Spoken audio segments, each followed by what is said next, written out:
Live Maharashtra digital news, हक्कासाठी लढणाऱ्यांचा बुलंद आवाज।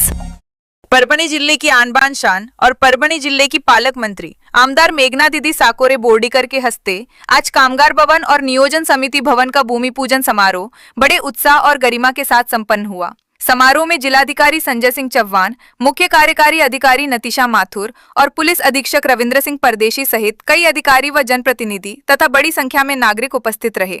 तेजी से बढ़ती जनसंख्या और प्रशासनिक जरूरतों को देखते हुए इन भवनों की आवश्यकता लंबे समय से महसूस की जा रही थी। कामगार भवन बनने से श्रमिकों को एक ही स्थान पर पंजीकरण, योजनाओं का लाभ, स्वास्थ्य और अन्य सुविधाएं मिलेंगी। वहीं नियोजन भवन से जिला नियोजन समिति को आधुनिक कार्यालयीन सुविधा मिलेगी, जिससे विकास योजनाओं का क्रियान्वयन और अधिक प्रभावी होगा। प्रधानमंत्री नरेंद्र मोदी की दूरदृष्टि और मुख्यमंत्री देवेंद्र फडणवीस के नेतृत्व में महाराष्ट्र में विकास कार्यों को गति मिल रही है। परभणी में ये परियोजना जिले के सर्वांगीण विकास की दिशा में एक महत्वपूर्ण कदम मानी जा रही है। भूमिपूजन सोहळा संपन्न होत आहे। बजेटमध्ये आणखीन काय परभणी जिल्ह्याला मिळत आहे यावर्षी? हे बघा, आता बजेट 6 तारखेला जाहीर होईल, त्याच्यानंतरच आपल्याला कळणार आहे की काय मिळेल। आणि आपण मागणी तर जिल्ह्याच्या वतीने वेगवेगळ्या विभागांच्यासाठी केलेलीच आहे। बघू, सगळ्याच जिल्ह्यांना जसं मिळेल तसं समसमान आपल्या जिल्ह्याला सुद्धा मिळेल अशी अपेक्षा आहे। सध्या इराण आणि अमेरिका युद्ध होत आहे, त्याची झळ काय परभणी जिल्ह्याला आहे? परभणी जिल्ह्यालाच नाही, संपूर्ण जगाला होईल, कारण क्रूड ऑइलचे शक्यता प्राइसेस वाढतील आणि त्याचा परिणाम सगळीकडे थोडा बहुत सगळ्यांना सोसावा लागेल। परंतु केंद्रातील पंतप्रधान नरेंद्र मोदीजींचं आपलं सरकार हे सक्षम आहे सगळ्या परिस्थितीवरती मात करण्यासाठी। जिल्ह्यातले काही नागरिक अडकलेले आहेत?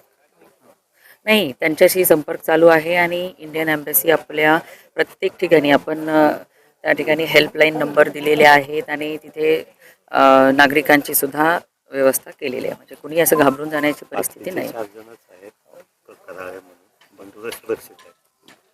शक्तीपीठ महामार्गाचं चालू आहे, तुम्ही मुंबईला होतात पण इथं आंदोलन झालं।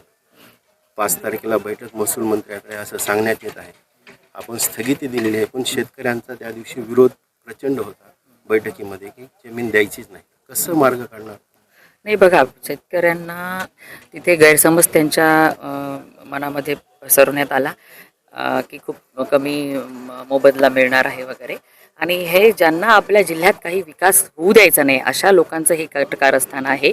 त्यामुळे ती स्थगिती दिली होती आणि मोजणीला स्थगिती दिलेली, परंतु शेतकऱ्यांना विश्वासात घेऊनच सर्व काही होईल। शेतकऱ्यांवरती कुठलाही प्रकल्प लादण्यात येणार नाही, शेतकऱ्यांचं कुठलंही नुकसान होईल असं काम कधीच मुख्यमंत्री देवेंद्र फडणवीस साहेब होऊ देणार नाहीत असा विश्वास मुख्यमंत्र्यांनी मला दिला आणि त्यानंतरच आपण ही मोजणी थांबवलेली आहे। सध्या जिल्हा मध्यवर्ती बँकेचा मुद्दा सभागृहात गाजत आहे की मोठ्या प्रमाणावर बोगस भरती झाली, त्याचबरोबर 80 ते 100 कोटी रुपयाचं कर्ज वाटप हे त्याच्यामध्ये अनागोंदी आहे। तुम्ही संचालक आहेत, मग कसं पाहता या प्रकारात? बघा, चौकशी होईल, चौकशीचे आदेश दिलेले, त्यानुसार चौकशी मध्ये जे निष्पन्न होईल ते पुढे येणारच आहे सगळ्यांच्या। नाही, आपणही संचालक होतो, आपल्याला म्हणजे कल्पना नव्हती एवढं सगळं होतं। नाही, काही बघा, संचालक आहे मी, अध्यक्षांच्या मर्जीने सगळ्या गोष्टी होत असतात एवढ्या। आता त्यामुळेच सगळ्या संचालकांनी ही चौकशी लावलेली आहे, त्यामुळे नंतर कळणार काय होईल काय। अनफिट सर्टिफिकेट जे दिलेले आहेत आरोग्य अधिकाऱ्यांनी, तर याविषयी आपण काय कारवाई करणार? की आपण आरोग्य मंत्री आहात, तुमच्याच खात्याच्या अधिकाऱ्यांनी बघा, संबंधित अधिकाऱ्यांना त्याचं कारणे दाखवा नोटीस पाठवलेली आहे, त्याच्यामुळे त्यांचं उत्तर आल्यानंतर मी काही सांगू शकेल नाही की का अनफिट दिलं वगैरे, ते सगळं नंतर कळणार आहे। निधी परभणीला आणि शेलूला, जिंतूरला तर हे मिळायला पाहिजे, किती दिवसात मिळेल? लवकरच मिळेल।